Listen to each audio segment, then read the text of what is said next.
ಮಾಹಿತಿಗಾಗಿ. ಹಲವು ಕ್ಷೇತ್ರಗಳಲ್ಲಿ ಟಿಕೆಟ್ಗಾಗಿ ಭಾರಿ ಫೈಟ್ ನಡೀತಾ ಇದೆ. ಆದ್ರೆ ನವಲಗುಂದ ಕಾಂಗ್ರೆಸ್ನಲ್ಲಿ ಫೈಟ್ ಇಲ್ಲ. ಫೈಟ್ ಇದ್ರೂ ಗೆಲುವೇ ಮುಖ್ಯ ಎಂಬ ಸಂದೇಶವನ್ನ ರವಾನೆ ಮಾಡಲಾಗಿದೆ. ಸಿದ್ದು ಡಿಕೆಶಿ ಭೇಟಿ ಮಾಡಿದ್ದಾರೆ. ಇಬ್ಬರು ಆಕಾಂಕ್ಷಿಗಳು ಕೋನರೆಡ್ಡಿ ಮತ್ತು ವಿನೋದ್ ಅಸೂಟಿ ಒಗ್ಗಟ್ಟನ್ನ ಪ್ರದರ್ಶಿಸಿದ್ದಾರೆ. ನಮ್ಮಿಬ್ಬರಲ್ಲಿ ಯಾರಿಗಾದ್ರೂ ಟಿಕೆಟ್ ಕೊಡಿ, ಬೇರೆಯವರಿಗೆ ಬೇಡ ಅನ್ನುವಂತಹ ಒಗ್ಗಟ್ಟನ್ನ ಪ್ರದರ್ಶಿಸಿದ್ದಾರೆ. ನಮ್ಮಿಬ್ಬರ ಜಗಳದಿಂದ ಮೂರನೆಯವರಿಗೆ ಲಾಭ ಆಗಬಾರದು. ಸಿದ್ದು ಡಿಕೆಶಿ ಮುಂದೆ ಒಗ್ಗಟ್ಟು ಪ್ರದರ್ಶನ ಮಾಡಿದ್ದಾರೆ ಲೀಡರ್ಸ್. ಇಬ್ಬರನ್ನ ನೋಡಿ ಅಚ್ಚರಿಪಟ್ಟಿದ್ದಾರೆ ಸಿದ್ದರಾಮಯ್ಯ ಹಾಗೆ ಡಿಕೆಶಿ. ಇನ್ನು ನೀವು ಕ್ಷೇತ್ರಕ್ಕೆ ಹೋಗಿ ಕೆಲಸ ಮಾಡಿ, ನಾವು ಅಭ್ಯರ್ಥಿ ಫೈನಲ್ ಮಾಡ್ತೀವಿ ಅಂತ ಸಿದ್ದರಾಮಯ್ಯ ಹಾಗೆ ಡಿಕೆಶಿ ಅವರು ಹೇಳಿ ಕಳಿಸಿದ್ದಾರೆ.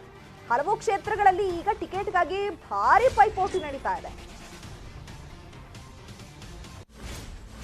ಈ ಬಗ್ಗೆ ಮತ್ತಷ್ಟು ಮಾಹಿತಿಯನ್ನ ಕೊಡ್ತಾರೆ ನಮ್ಮ ಪೊಲಿಟಿಕಲ್ ಬ್ಯೂರೋ ಮುಖ್ಯಸ್ಥರಾಗಿರುವಂತಹ ಚಿದಾನಂದ್ ಪಟೇಲ್. ನೇರ ಸಂಪರ್ಕದಲ್ಲಿ ಜಾಯ್ನ್ ಆಗ್ತಾ ಇದ್ದಾರೆ. ಚಿದಾನಂದ್ ಪಟೇಲ್, ಈಗ ಹಲವು ಕ್ಷೇತ್ರಗಳಲ್ಲಿ ಟಿಕೆಟ್ಗಾಗಿ ಭಾರಿ ಪೈಪೋಟಿ ನಡೀತಾ ಇದೆ. ಆದ್ರೆ ನವಲಗುಂದ ಕ್ಷೇತ್ರದಲ್ಲಿ ಮಾತ್ರ ಇಬ್ಬರು ಆಕಾಂಕ್ಷಿಗಳು ಪೈಪೋಟಿಯನ್ನ ನಡೆಸಿದ್ದಾರೆ.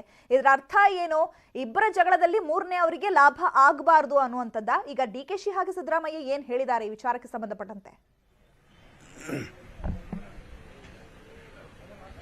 ಚೈತ್ರ ರಾಷ್ಟ್ರೀಯ ಪಕ್ಷಗಳಲ್ಲಿ ಟಿಕೆಟ್ ಪಡೆಯದೇ ಒಂದು ದೊಡ್ಡ ಹರಸಾಹಸ. ಬಹಳಷ್ಟು ಲಾಬಿಯನ್ನು ಮಾಡಬೇಕು, ಜನರನ್ನ ಸೇರಿಸಬೇಕು, ಬೇರೆ ಬೇರೆ ರೀತಿಯ ಪ್ರಯತ್ನಗಳನ್ನ ಮಾಡಬೇಕು. ಅದರಲ್ಲೂ ಕೂಡ ಕರ್ನಾಟಕ ಕಾಂಗ್ರೆಸ್ ಅಲ್ಲಿ ಈ ಬಾರಿ ಎಲ್ಲೊಂದು ಕಡೆ ಕಾಂಗ್ರೆಸ್ ಪಕ್ಷ ಅಧಿಕಾರಕ್ಕೆ ಬರುತ್ತೆ ಅಂತೇಳಿ ಕಾಂಗ್ರೆಸ್ನ ಅನೇಕ ನಾಯಕರುಗಳು ವಿಶ್ವಾಸದಿಂದ ಇರುವಂತಹ ಸಂದರ್ಭದಲ್ಲಿ ಟಿಕೆಟ್ಗಾಗಿ ಹಲವಾರು ಪೈಪೋಟಿ ನಡೆದಿರುವಂಥ ಒಂದು ಕಡೆ ಡಿಕೆಶಿ ಬಣ, ಇನ್ನೊಂದು ಕಡೆ ಸಿದ್ದರಾಮಯ್ಯ ಬಣ, ಮತ್ತೊಂದು ಕಡೆ ಸುರ್ಜೇವಾಲ್ ಬಣ, ಹೀಗೆ ಹಲವಾರು ಬಡಿದಾಟದ ನಡುವೆ ಟಿಕೆಟ್ಗಾಗಿ ಅತಿ ದೊಡ್ಡ ದಂಗಲಾಗಿರುವಂಥದ್ದು.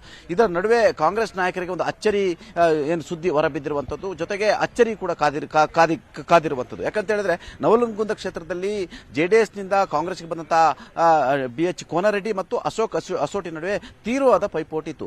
ಇಬ್ಬರು ಕೂಡ ಪ್ರಬಲ ಆಕಾಂಕ್ಷಿಗಳಿದ್ರು ಕೂಡ ಇಬ್ರು ಯಾರಿಗೂ ಕೊಟ್ಟರು ಕೂಡ ಎಲ್ಲೊಂದ್ ಕಡೆ ಪೈಪೋಟಿ ಆಗುವ ಸಾಧ್ಯತೆ ಇತ್ತು. ಆದ್ರೆ ಎಲ್ಲೊಂದ್ ಕಡೆ ಇಬ್ಬರು ಪ್ರಬಲ ಟಿಕೆಟ್ ಆಕಾಂಕ್ಷಿಗಳ ನಡುವೆ ಎಲ್ಲೊಂದ್ ಕಡೆ ಕಿತ್ತಾಟ ಆದ್ರೆ, ಪರಸ್ಪರ ಪೈಪೋಟಿಗಿಳಿದ್ರೆ ಅದು ಮೂರನೇವರಿಗೆ ಲಾಭ ಆಗುತ್ತೆ, ಭಾರತೀಯ ಜನತಾ ಪಕ್ಷದ ಅಭ್ಯರ್ಥಿಗೆ ಲಾಭ ಆಗುತ್ತೆ ಅನ್ನೋದು ಇವರ ಲೆಕ್ಕಾಚಾರ.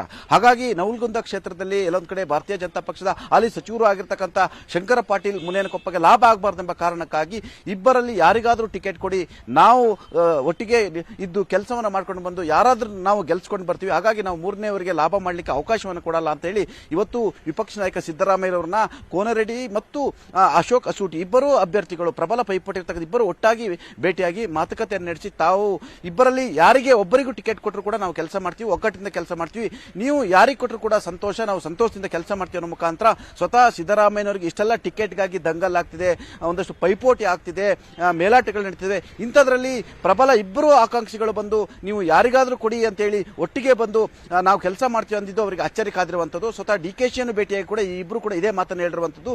ಹಾಗಾಗಿ ನೀವು ಕ್ಷೇತ್ರಕ್ಕೆ ತೆರಳಿ ನಾವು ಯಾರಿಗಾದ್ರೂ ಒಬ್ಬರಿಗೆ ಟಿಕೆಟ್ ಅನ್ನು ಫೈನಲ್ ಮಾಡ್ತೀವಿ ಅನ್ನೋ ಮುಖಾಂತರ ಎಲ್ಲ ಒಂದು ಕಡೆ ಬೆನ್ನು ತಟ್ಟಿ ಕಳಿಸಿರುವಂತಹ ಪ್ರಕರಣ ನಡೆದಿರುವಂಥದ್ದು. ಒಟ್ಟಾರೆ ಕಾಂಗ್ರೆಸ್ ಪಕ್ಷದಲ್ಲಿ ಈಗೂ ಉಂಟಾ ಅಂತೇಳಿ ಇದೊಂದು ಒಂದು ರೀತಿ ಆಶ್ಚರ್ಯಕರ ವಿಚಾರ ಅನ್ನೋ ರೀತಿಯಲ್ಲಿ ಕೂಡ ಕಾಂಗ್ರೆಸ್ ವಲಯದಲ್ಲಿ ಚರ್ಚೆ ಆಗ್ತಿರುವಂತದ್ದು.